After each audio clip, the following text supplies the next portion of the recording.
Hi, Democrats. I'm obviously not Alicia Andrews. Our amazing chair is in Philadelphia right now doing some DNC work. If you've noticed, we've been getting better and better relationships with the DNC, and that is because she spends so much time going up to all of the different locations where they're having those DNC meetings, advocating on behalf of Oklahoma, and being able to bring resources back. She asked me and a special guest that you'll get to meet tomorrow if we can host the lives this week to make sure that you are able to still get that engagement and feel that connection to the party. For me today, I wanted to take just a moment to talk about next steps. I think that we saw some election successes and we saw some unfortunate failures this past election cycle. And right now, it seems like every single day from the Capitol building all the way to Ryan Walters' car, we're being reminded that there is unfortunately um, distress that a lot of folks are feeling.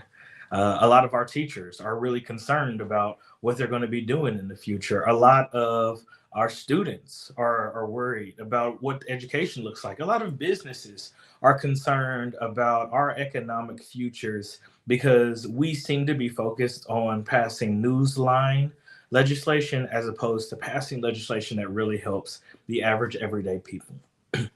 If you haven't figured out what to do yet, voting is just the first part of it. How are you talking to your neighbors? How are you spreading information? How are you using your social media platform to inform people that there's real struggles happening today and there's things that they can do about it? We talk about calling our legislators all the time. We talk about going up and visiting them. But I'll tell you, in 2018, I got the opportunity to work at the Capitol during special session. And during that special session, we had tons and tons of teachers show up and they advocated on behalf of themselves. They pushed back.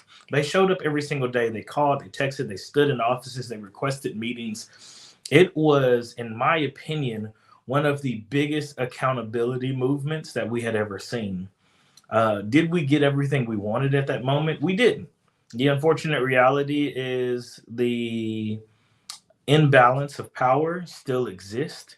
And so, even though there were some Republicans who were on the side of education, there were yet and still too many folks in leadership at the time who wasn't willing to give into the will of the people. What we saw was more teachers getting elected. We saw folks who had been stalwarts pushed out. We saw opportunities for folks to really kind of make an impact and see the direct actions. That's what we have to start doing again. But we can't only do it when there's a major headline. We have to do it every single day. These legislators, they show up to the Capitol, they're voting on things. Most of the legislation we may never even hear about unless it's big enough for the news to pick it up. And yet and still, there are so many folks across this state who don't pay attention to the news. I'm honestly one of them. I have all of the streaming services, but I don't have local news. And so I was actually on the news the other day, and I still haven't even watched that interview myself. The access that people have to the information is further and further apart. But with your social media, with your voice, with the opportunities that you're given, you can inform people of some of the things that's going on. Ryan Walters using Joy Hoffmeister's budget. That's something big that people should know about. Him and legislation being filed to remove or phase out federal funding. That's something that you all should know about. These pieces of legislation that they're pushing are things that a lot of folks may never hear about because folks don't pay attention to politics unless they feel like they have to. I'm telling you, Democrats, so that you can tell everybody in your life you have to be paying attention right now. The next 2 years are critical. What we have in the state, one of the biggest issues is that there is a voter engagement and a voter turnout problem for Democrats. There's so many Democrats who exist across the state. We had some phenomenal candidates that they could have voted for, and people didn't show up the way that we need them to. The number that keeps reoccurring in my mind, it's just burned into it, is the 70+% of folks under the age of 30 who didn't show up to vote at all. Um, That's our social media generation. That's folks we can reach by posting things. That's folks we can engage with. I say all the time that the greatest form of voter suppression was convincing young people that their vote didn't matter. Because if you can convince people that their vote doesn't matter, it doesn't matter how long the line is. It doesn't matter what voter ID laws exist. It doesn't matter how they move polling locations because they're not showing up anyway. But if we can break that narrative, if we can turn to folks and say, hey, not only does your vote matter, you can be the difference maker, that's exactly what it's going to take in order for us to be successful. I believe that we can do this. I'm pushing for that every single day, but it can't just be me. There's young people in your lives, and you need to tell them right now. Don't wait until an election's approaching, even though there is an election approaching February 14th for folks who are in the Oklahoma City area, and March 6th, I think, for a statewide special election. But every single day, every single day we should be pushing folks to know that their vote is important. One of the big comparisons I hear people say all the time is they want Oklahoma to be more like Georgia.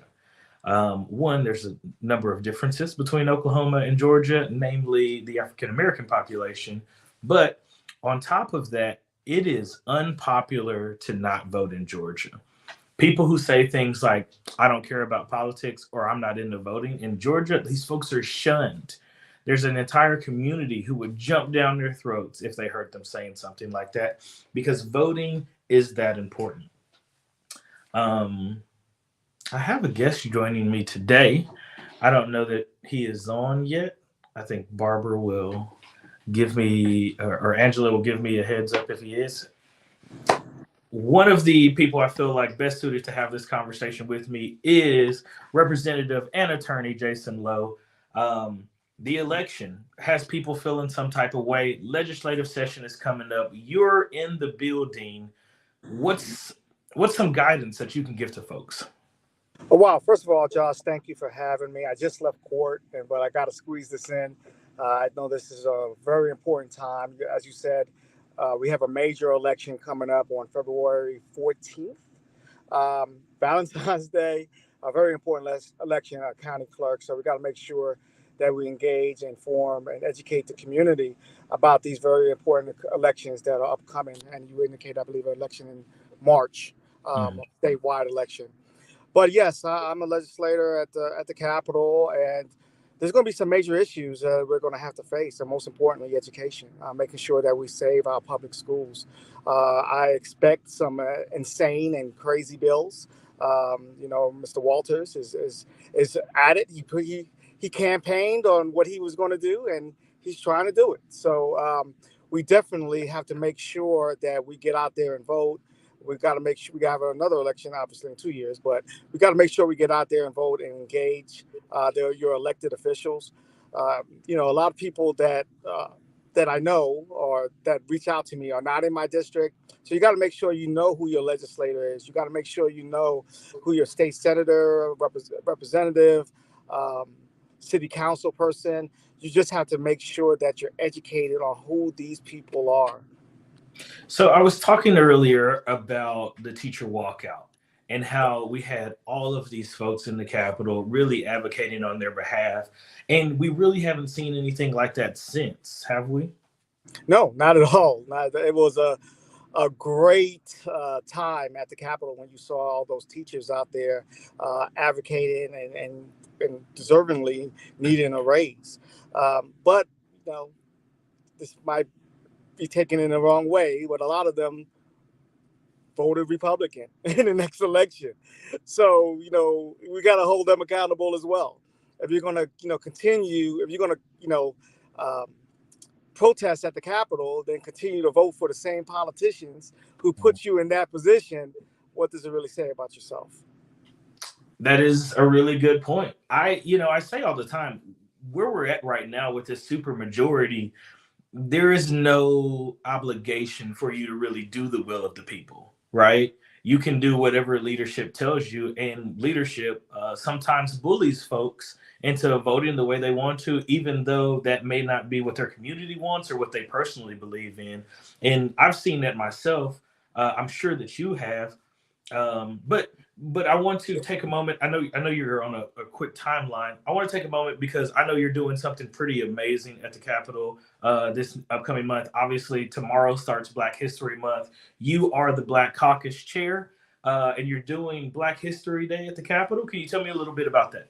Yes, absolutely. But before I talk about that, you're absolutely right. Republicans vote against their interests all of the time. And obviously, they vote against their interests as legislators because they want to be chair of a committee. They want to be vice chair of a committee. They want to make sure that their legislation is passed and the governor goes ahead and signs it. So, yes, so they absolutely they vote against their interests all of the time. But as chair of the Oklahoma Legislative Black Caucus, we are having our inaugural event. It's called Black History Day at the Capitol. We have not representative, Lieutenant General, I should say, Stacy Hawkins. He's the general at Tinker Air Force Base. He's our keynote speaker. We have a list of speakers that are going to be there that day. It's absolutely free to attend. It's February 13th. It starts at 9 a.m. and ends at 1 p.m. It's going to be a phenomenal event. So far, we have over 1,000 kids that are going to be attending this event across the state of Oklahoma. Kids from Tulsa, kids from Lawton, kids from definitely Oklahoma City. Oh, But so it's it's just going not to be just the Oklahoma City event, right? no, it's definitely not. This is an event that every part of the state is going to participate in, and it doesn't matter what race you are in or belong to. It doesn't matter what your political position is. This is about celebrating Black history, which is American history. We love that. I'm super excited about it. You said 1,000 students already there. Democrats who are watching this, make sure if you have the opportunity to be there, it's going to be a phenomenal event. I heard that you even got the governor to show up to this event. Is that true? Yes, yes, the governor is going to be in attendance. And as I said, this is not about politics. This is about celebrating the rich history of Black history. So we just invited everyone. And yes, the governor did accept our invite. But we also have Clara Luper's daughter there as well. She's going to be speaking. We're going to have Senator Connie Johnson. She's going to be a speaker. And also, I have to really give kudos to the Black Caucus members, especially Representative Monroe Nichols. He's been a great help as the vice chair of the Legislative Black Caucus, really helping me reach out to people in Tulsa and making sure that they participate in this great event as well. Well, Representative, I know you're extremely busy being a full time attorney and a full time legislator. But if you would, I mean, any advice that you can give just to Democrats all across the state, maybe feeling a little disheartened, some motivation as you're preparing yourself to go into the legislative session, as they're preparing themselves, like what's one message that you have for the people today? I need some help. I'm going to be the ranking Democrat on the House Judiciary Committee. I'm kind of biased. I believe that's the most important committee in the state of Oklahoma, based on the fact that it deals with our laws. Dealing with laws that affect the death penalty, dealing with laws that affect everyday life in the state of Oklahoma. I had a great partner in Representative Colin Walkie. We played off each other, and he decided not to run for re-election. So I'm going to be the ranking Democrat on that committee. So I'm going to need help. And then when I say help, I need you guys to show up to the committee hearings. I need you guys to make noise. I need you guys to write emails. I need you guys to make phone calls. Because I'm going to need as much help as possible. Well, thank you so much, Representative. I know it was very short notice, but it's amazing that you were able to make some time. I truly appreciate it. On behalf of all of the Democrats in the state of Oklahoma, we're thankful for you and the service that you give to this community. Hopefully, we'll have you back when Alicia's back here, and it'll be a little more streamlined. But thank you again. Yeah, I appreciate it. Thank you. You have a good one. Well, Democrats, there you have it. You have marching orders, you have responsibilities, you have a real opportunity to do something this year. It's not about every election year, it's about the work that we do in between those election years that truly matters. So ask your friends if they're registered to vote.